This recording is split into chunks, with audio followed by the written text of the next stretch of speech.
ये कहानी मुझे मेरी माँ ने सुनाई थी। मेरी माँ एक छोटे से शहर से संबंध रखती हैं और ऐसा माना जाता है कि उस गांव में कुछ बुरी शक्तियां भी वास करती हैं। ऐसी ही एक बुरी आत्मा से सामना हुआ मेरे नाना जी का।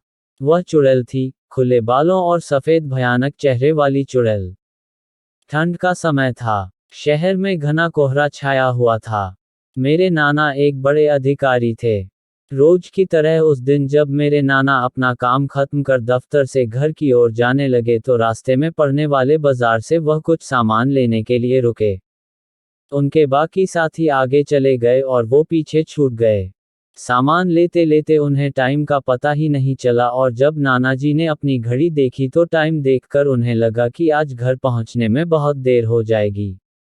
उन्होंने सोचा जंगल के रास्ते अगर जाऊं तो जल्दी पहुंच जाऊंगा, इसीलिए उन्होंने जंगल की ओर गाड़ी घुमा ली। काफी अंधेरा हो गया था। नाना जी तेज गति के साथ गाड़ी चला रहे थे लेकिन उनकी गाड़ी के आगे एक औरत आ गई। उन्हें झटके से ब्रेक मारनी पड़ी। जो औरत गाड़ी के सामने आई थी वह जोर जोर से रो रही थी। नाना जी को लगा कि वह जरूर किसी मजदूर की पत्नी होगी जो रास्ता भटक गई है। रास्ता सुनसान था, इसीलिए उन्होंने सोचा कि इस महिला की मदद की जाए।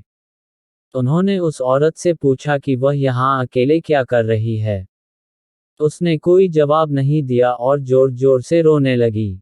ऐसा लग रहा था मानो सारा जंगल उसकी आवाज से गूंज रहा हो। नाना जी ने पूछा कि उसका घर कहाँ है, तो भी वह कुछ ना बोली। नाना जी ने उसे बोला कि तुम मेरे साथ मेरे घर चलो, सुबह तुम्हें तुम्हारे घर छोड़ दूंगा। वह नाना जी के साथ चलने के लिए तैयार हो गई और गाड़ी के पीछे वाली सीट पर बैठ गई। रीति रिवाज के कारण उसने अपने सिर पर घूंघट डाल रखा था जिसकी वजह से उसका चेहरा छिपा हुआ था। गाड़ी पर सब नाना जी का इंतजार कर रहे थे। जैसे ही गाड़ी की आवाज आई सब भागकर इकट्ठा हो गए। जब उस महिला के बारे में घर में पूछा गया तो नाना जी ने सारी कहानी बताई। नाना जी ने कहा आज खाना यही बना देगी। लेकिन मेरी माँ को उस महिला पर शक हो गया। उन्हें लगा कि यह कोई चोर है जो घर का सामान चुराकर भाग जाएगी। माँ ने उसे रसोई में जाकर खाना बनाने को कहा। वह बिना कोई जवाब दिए वहां से चली गई।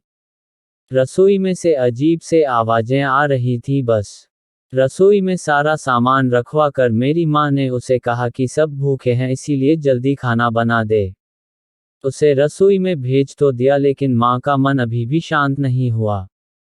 10 मिनट बाद माँ रसोई में पहुंची तो देखा अभी वह थैले में से मछलियां निकाल ही रही थी।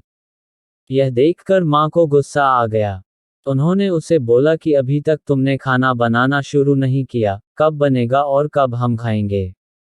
तो उस महिला का चेहरा अभी भी ढका हुआ था, इसीलिए किसी ने उसका चेहरा नहीं देखा था। माँ उसका चेहरा देखने की कोशिश करती रही लेकिन उन्हें उसकी झलक भी दिखाई नहीं दी। माँ ने कहा कोई जरूरत हो तो बुला लेना, लेकिन फिर भी वह कुछ नहीं बोली। उन्हें लगा कि शायद अनजान लोगों से डर रही होगी। माँ रसोई से चली गई लेकिन जब 10 मिनट बाद वह फिर वापस आई तो रसोई का दृश्य देखकर माँ डर गई। उनके पैर जैसे वहीं जम गए। उनके गले की आवाज नहीं निकल रही थी। उन्होंने देखा वह औरत रसोई के स्लेब पर बैठकर कच्ची मछलियां खा रही है। सारी रसोई में हड्डियां और मांस के टुकड़े बिखरे पड़े हैं। उसके सिर का घूंघट भी उतरा हुआ था। उसका चेहरा बेहद खौफनाक था। बाल बहुत बड़े और नाखून एकदम काले। वह मछलियां खाने में मगन थी, इसीलिए उसका ध्यान मां पर नहीं गया। माँ भी चिल्लाई नहीं कि कहीं वह और ज्यादा खतरनाक न हो जाए। माँ ने एक थाल उठाया और वह चूल्हे में से जलता हुआ कोयला उठाकर उसकी तरफ दौड़ी। उसे आज भी वह औरत दिखाई देती है। कोयला उस चुड़ैल पर फेंक दिया। आग की जलन की वजह से वह डायन तेज तेज आवाजें निकालने लगी। उसकी आवाज सुनकर सारा घर इकट्ठा हो गया। उसे आग दिखाकर घर से बाहर निकाला गया। उसकी आवाज इतनी तेज थी कि आसपास के लोगों का भी बाहर जमावड़ा लग गया। वह डायन लोगों की भीड़ को हटाते हुए की तरफ दौड़ी। सारे लोग डर के मारे कांप रहे थे और मेरी माँ की हिम्मत की दाद भी दे रहे थे कि अगर उन्होंने सही समय पर कोयले से उस डायन को भगाया नहीं होता तो ना जाने क्या हो जाता। आशा करते हैं आपको कहानी अच्छी लगी होगी, तो please like share and subscribe जरूर कर दे और घंटी की बटन को दबाना ना भूले। आपका दिन शुभ हो, मंगलमय हो।